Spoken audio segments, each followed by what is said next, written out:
സംസ്ഥാന സ്കൂൾ കലോത്സവം നാളെ അവസാനിക്കാനിരിക്കെ സ്വർണ്ണക്കപ്പിനായി കുതിപ്പ് തുടർന്ന് കണ്ണൂർ. രണ്ടാം സ്ഥാനത്തുള്ള കോഴിക്കോടിനേക്കാൾ 13 പോയിന്റ് മുന്നിലാണ് കണ്ണൂർ ജില്ല.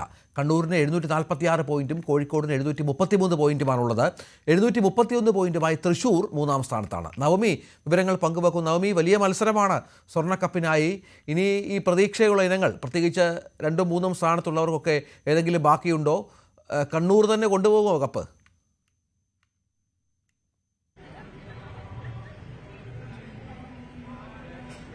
രഞ്ജിത്ത്, കണ്ണൂരും കോഴിക്കോടും ഇഞ്ചോടിഞ്ച് പോരാട്ടമാണ് നടത്തുന്നത്. എന്നോടൊപ്പം കോഴിക്കോട് നിന്നുള്ള ചവിട്ടുനാടക സംഘമാണ്. ആ കുട്ടികളോട് ചോദിച്ചപ്പോൾ കപ്പ് ഇത്തവണ ഞങ്ങൾ തന്നെ കൊണ്ടുപോകുന്നാണ് പറഞ്ഞത്. അങ്ങനെ തന്നെയാണോ?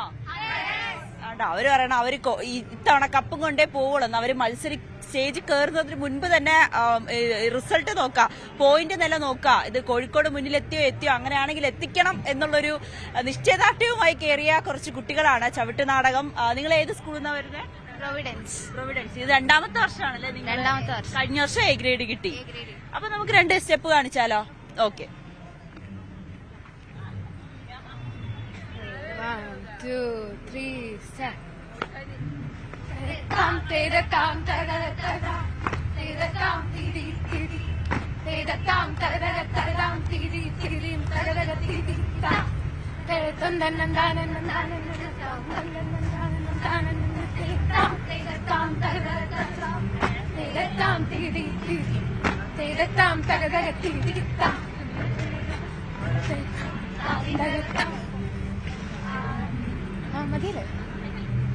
എന്തായാലും വലിയ ഒരു കായിക കൂടി വേണ്ട അല്ലെ, നല്ല ആരോഗ്യം കൂടി വേണ്ട ഒരു മത്സരമാണ്. ഒരേ സമയം നല്ല ചാടണം, പാടണം. ഇത് എങ്ങനെ സാധിച്ചെടുത്തു? അതിനിടയിൽ വയ്യാണ്ടൊക്കെ ആയിന്ന് പറഞ്ഞു.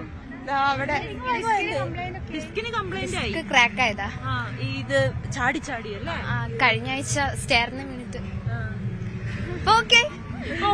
നടത്തിന് വേണ്ടി എന്തോ ഓക്കെ ആക്കും. അപ്പൊ നിങ്ങൾ അത്രയേറെ ഇഷ്ടമാണ് ഈ ഒരു കലാരൂപത്തോട് അല്ലെ? എങ്ങനെയാണ് ഈ ചവിട്ടുനാടകം തന്നെ സെലക്ട് ചെയ്യാനുള്ള കാരണം? എങ്ങനെയാണ് അതിലേക്ക് എത്തിയത്? ഫസ്റ്റ് ഇതിലേക്ക് വരുമ്പോ സ്കൂളിൽ അനൗൺസ് ചെയ്ത് ക്ലാസ് കട്ട് ചെയ്യാനുള്ള അതിൽ തന്നെ പോകുന്നത്.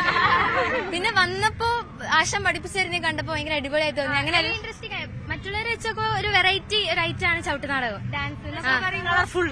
കളർഫുള്ളും പിന്നെ എൻജോയ്. പിന്നെ ആൺകുട്ടികളെ വേഷം കെട്ടി പെൺകുട്ടികൾ വേണം കളിക്കണം. അപ്പൊ പെൺകുട്ടികൾക്കും പറ്റും എന്നൊരിത്.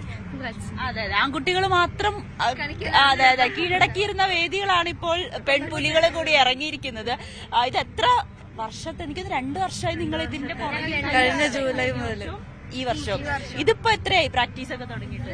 ഈ ജൂലൈ 1 തുടങ്ങിയതാ. ഈ കൊല്ലത്ത് അതിനിടയിൽ എക്സാമോ ആയിരുന്നു? എക്സാമാണ്, തിങ്കളാഴ്ച എക്സാമാണ്. SSLC model. ഞങ്ങൾ എല്ലാവരും 10th ആണ്. പക്ഷെ ഈ കലനുള്ള അത്ര ഇഷ്ടം കൊണ്ടാണ് ഞങ്ങൾ ഇപ്പോഴും തന്നെ നിൽക്കുന്നത്. ഇതിനിടയിൽ പഠിക്കാൻ സമയം കിട്ടുന്നുണ്ടോ?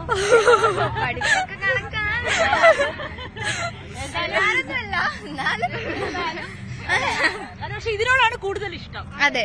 മറ്റിനങ്ങളിൽ ആരെങ്കിലും പങ്കെടുക്കുന്നുണ്ടോ? ഇല്ല. നാടകം മാത്രമേ ഉള്ളൂ. അപ്പൊ ഇന്ന് തന്നെ മടങ്ങും. കപ്പ് നിങ്ങൾ തന്നെ കൊണ്ടുപോകുമോ? കോഴിക്കോട് തന്നെ കൊണ്ടുപോകും. എന്തായാലും രഞ്ജിത്ത് പറഞ്ഞു കോഴിക്കോട് തന്നെ തൂക്കും. പോകും. അതെ.